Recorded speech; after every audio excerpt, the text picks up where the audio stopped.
मथुरा नगरी का राजा कंस अत्यंत क्रूर और निर्दयी था। जब उसे ये आकाशवाणी हुई कि उसकी बहन देवकी का 8वां पुत्र ही उसका वध करेगा, तब से उसका हृदय भय से कांपने लगा। उसने देवकी और वसुदेव को कारागार में बंद कर दिया और उनके जन्म लेने वाले बच्चों को एक एक करके मार डाला। लेकिन भगवान श्री कृष्ण का जन्म होते ही उनकी दिव्य लीला आरंभ हो गई। भाद्रपद मास की अष्टमी की अर्धरात्रि में जब चारों ओर अंधकार था, तब भगवान विष्णु ने देवकी के गर्भ से श्री कृष्ण के रूप में जन्म लिया। वसुदेव जी ने भगवान की आज्ञा से उन्हें गोकुल में नंद बाबा के घर पहुंचा दिया और वहां जन्मी कन्या को लेकर मथुरा लौट आए। कंस को जब पता चला कि देवकी की 8वीं संतान जन्म ले चुकी है, तो वह उस कन्या को मारने के लिए दौड़ा। लेकिन वह कन्या उसके हाथ से छूटकर आकाश में देवी के रूप में प्रकट हुई और बोली, हे कंस, जिसे तू मारना चाहता है वो जन्म ले चुका है और कहीं सुरक्षित स्थान पर पहुंच चुका है। ये सुनकर कंस और भी भयभीत हो गया। उसने अपने राक्षसों को आदेश दिया कि वे पूरे गोकुल और आसपास के क्षेत्रों में जाकर उन सभी नवजात बच्चों को मार डाले जिनसे उसे भविष्य में खतरा हो सकता था। कंस के दरबार में एक अत्यंत भयंकर राक्षसी थी, पूतना।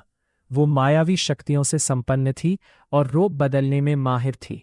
वो अपने विषैले स्तनों का दूध पिलाकर छोटे छोटे बच्चों को मार देती थी। कंस ने उसे आदेश दिया कि वह गोकुल जाकर सभी नवजात बच्चों को समाप्त कर दे। पूतना ने कंस की आज्ञा स्वीकार की और आकाश मार्ग से गोकुल की ओर चल पड़ी। उसके मन में केवल एक ही विचार था, किसी भी तरह उस बालक को खोजकर मार देना, जिसके कारण कंस भयभीत था। गोकुल में उस समय नंद बाबा के घर उत्सव का वातावरण था। यशोदा मैया अपने नन्हे कृष्ण को गोद में लेकर प्रेम से निहारती थी। बालक कृष्ण कभी मुस्कुराते, कभी अपने छोटे छोटे हाथ पैर चलाते और कभी अपनी माता की उंगली पकड़ लेते। उधर पूतना ने अपनी राक्षसी पहचान छिपाने के लिए अत्यंत सुंदर स्त्री का रूप धारण कर लिया। उसने सुंदर वस्त्र पहने, शरीर पर सुगंधित इत्र लगाया और माथे पर सुंदर तिलक लगाया। उसका रूप इतना मनमोहक था कि गोकुल के लोगों को जरा भी संदेह नहीं हुआ कि वह कोई भयानक राक्षसी है। पूतना धीरे धीरे नंद बाबा के घर पहुंची। उसके चेहरे पर ऐसी मोहक मुस्कान थी कि यशोदा मैया भी उसके वास्तविक स्वरूप को पहचान नहीं सकी। वो सीधे उस स्थान पर पहुंच गई जहां बालक कृष्ण लेटे हुए थे। पूतना ने कृष्ण को देखा तो कुछ क्षण के लिए वो स्वयं भी उनके दिव्य स्वरूप को देखकर आकर्षित हो गई। नन्हे कृष्ण अत्यंत सुंदर लग रहे थे। उनके चेहरे पर अद्भुत तेज था। उनकी आंखें कमल के समान सुंदर थी और उनके छोटे छोटे हाथ पैर देखकर किसी भी माता का हृदय वात्सल्य से भर जाता। लेकिन पूतना के हृदय में दया नहीं थी। उसने अपने स्तनों पर घोर विष लगा रखा था।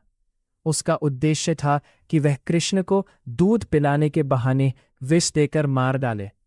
वो बालक कृष्ण को गोद में उठाकर बैठ गई। यशोदा मैया और गोकुल की अन्य स्त्रियां उसे देखकर यही समझ रही थीं कि कोई प्रेम करने वाली स्त्री कृष्ण को आशीर्वाद देने आई है। पूतना ने कृष्ण को अपनी गोद में लिया और उन्हें स्तनपान कराने लगी।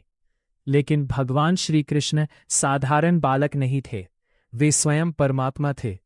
वे पूतना के छल को जानते थे।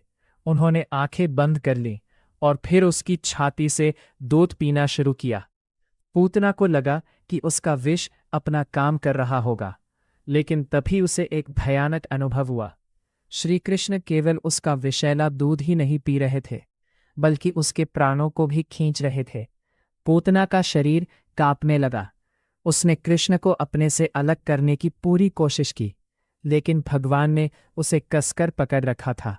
वो भय से चीख उठी। उसकी चीख इतनी भयंकर थी कि पूरा गोकुल कांप उठा।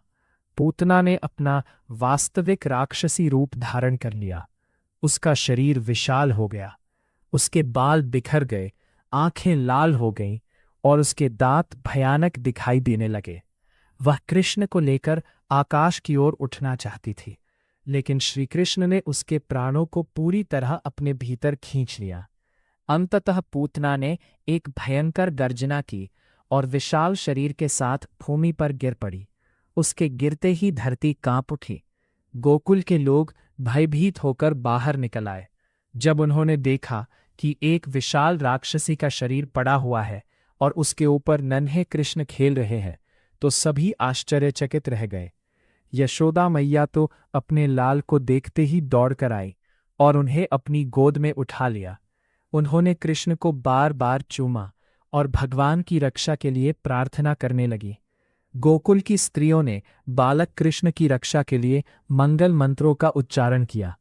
किसी ने उनके माथे पर गोबर और गोमूत्र का लेप लगाया, किसी ने रक्षा सूत्र बांधा और किसी ने भगवान नारायण का नाम लेकर उनकी रक्षा की प्रार्थना की।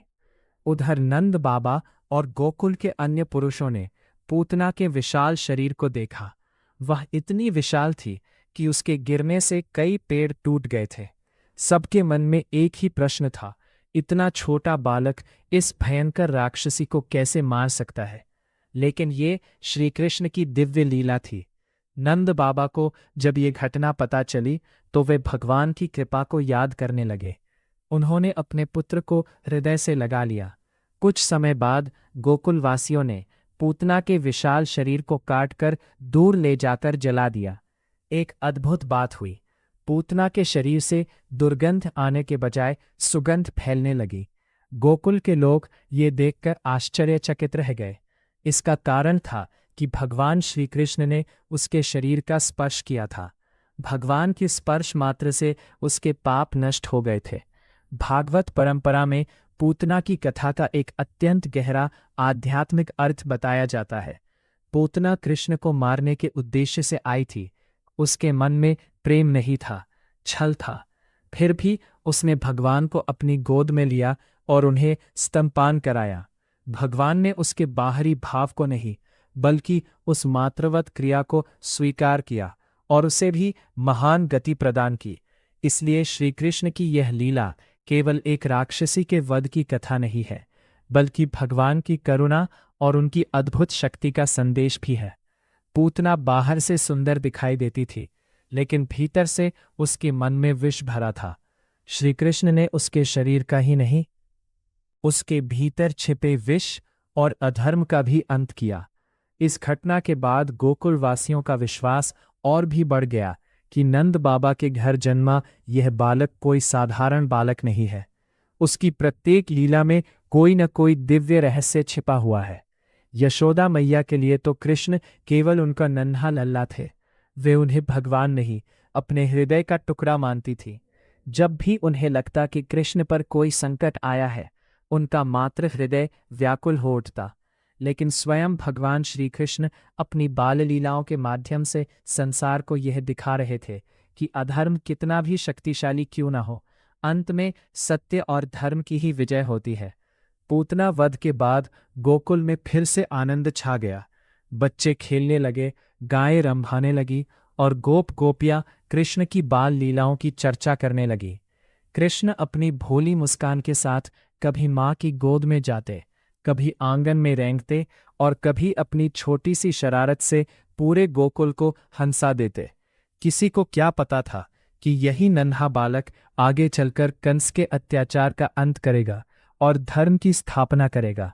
पूतना आई थी विष लेकर, लेकिन श्री कृष्ण ने उसके विष का अंत कर दिया। वह आई थी जीवन छीनने के लिए, लेकिन भगवान ने उसके पापों का अंत करके उसे भी अपनी शरण प्रदान की। यही श्री कृष्ण की करुणा है। कथा का संदेश: मनुष्य को बाहरी सुंदरता देखकर किसी पर विश्वास नहीं करना चाहिए। वास्तविक सुंदरता मन की पवित्रता में होती है। पूतना का शरीर सुंदर था, लेकिन उसके हृदय में विष था। श्री कृष्ण ने उस विष का नाश किया। यह कथा हमें यह भी सिखाती है कि भगवान की शरण में जाने वाला जीव चाहे कितना भी पापी क्यों न हो, उनकी कृपा से उद्धार पा सकता है। अगर आपको यह वीडियो अच्छा लगा हो तो हमारे चैनल को लाइक, शेयर और सब्सक्राइब ज़रूर करें। मिलते हैं अगले वीडियो में।